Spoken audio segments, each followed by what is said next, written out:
மாட்டுப் பொங்கல் ஒரு நன்றியின் நாள். பசுவின் பால் உணவை தரும் அன்பு பரிசு.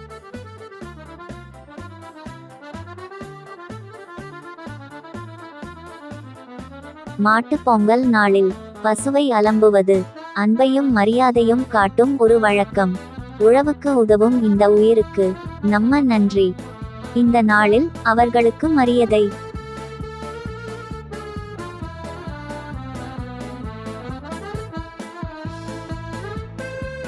மாட்டுப் பொங்கலன்று பசுவை வணங்குவது விவசாயத்தை ஆதரித்து நம்மை நிலைநிறுத்தும் வாழ்க்கைக்கு நன்றி தெரிவிக்கும் ஒரு வழியாகும்.